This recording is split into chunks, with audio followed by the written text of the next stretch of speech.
Bienvenue à tous. Commençons ce flash par la prestation de serment hier du président Alassane Ouattara, dont la réélection a été confirmée 24 heures avant par le Conseil constitutionnel.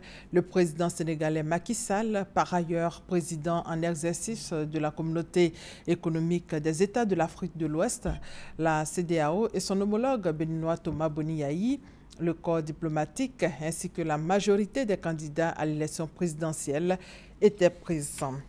Des candidats qui ont réagi automatiquement après la cérémonie de prestation de serment. Leur présence est un acte républicain. Ils ont aussi souligné qu'aucun acte n'est de trop pour la réconciliation. C'est au micro de Viviane Aïmé. Il était bon que nous fassions acte de présence à l'occasion de cette cérémonie solennelle, qui est une cérémonie républicaine. Et nous sommes là pour faire notre devoir républicain. Et nous sommes là aussi pour démontrer que la politique en Côte d'Ivoire, la démocratie doit se construire de façon civilisée et qu'il est important de respecter les institutions de la République pour que demain, lorsque je serai à la tête de ce pays, tous ces acteurs politiques aussi soient présents à la cérémonie d'investiture qui sera organisée par les institutions de la République. Nous avons pris acte des résultats provisoires et les résultats définitifs, évidemment, nous ont amenés aujourd'hui à investir le nouveau président. C'est de façon fair play.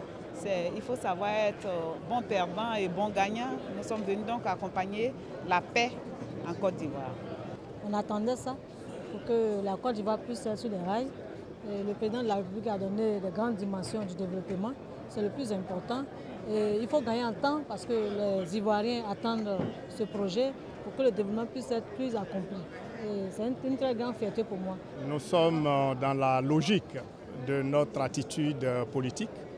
Il y a eu une élection, il y a eu un vainqueur, nous l'avons félicité et c'est tout à fait logique et républicain de répondre à son invitation pour sa prestation de serment.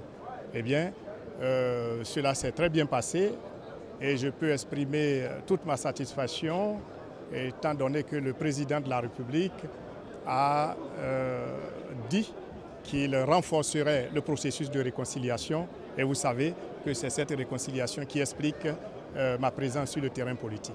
Moi, je crois que le président de la République, dans sa déclaration, il a dit des mots très très forts. Il a dit qu'il prendra des mesures très très fortes envers la réconciliation. D'entrée de jeu, il faut qu'on lui fasse confiance, qu'on attende les premières mesures qu'il va prendre. Et je demande à tous les Ivoiriens vraiment de l'appuyer dans son action. Et ce mercredi, au palais présidentiel, le chef de l'État va présider le premier conseil des ministres après sa réélection à la tête du pays. Hors de nos frontières, au Libéria, l'ex-femme de Charles Taylor veut être candidate à la présidentielle de 2017. Mariée entre 1997 et 2005 à Charles Taylor, avec qui elle a eu 2 enfants, l'ex-première dame du Libéria a fait cette annonce dimanche dernier. Les Libériens seront heureux, selon elle, de voir une autre femme devenir présidente de cette nation. J'ai toutes les qualifications pour le devenir, a déclaré l'ex-première femme de l'ancien président Charles Taylor sur une radio locale. Concernant les violences à Bangui, le CNT, le Conseil national de transition, accuse le gouvernement de laisser les communautés s'entretuer. C'est dans une déclaration faite mardi que le CNT a accusé le gouvernement d'être en partie responsable des violences qui secouent Bangui depuis une semaine. En Égypte, au moins 6 personnes, dont au moins 3 policiers, ont été tués hier dans un attentat suicide perpétré dans le Sinaï. Un kamikaze a fait exploser sa voiture piégée devant un club de la police. Et toujours dans le Sinaï égyptien, 4 jours après le crash de l'Airbus A321, les enquêteurs continuent de fouiller chaque recoin, chaque débris de l'avion. Les responsables de l'enquête estiment que l'analyse des enregistreurs de vol pourrait prendre du temps. En attendant, un satellite militaire américain a détecté un flash de chaleur provenant de l'Airbus avant le crash. Pour terminer, La première fois depuis la fin de la guerre civile en 1949, les présidents taïwanais et chinois vont se rencontrer samedi à Singapour.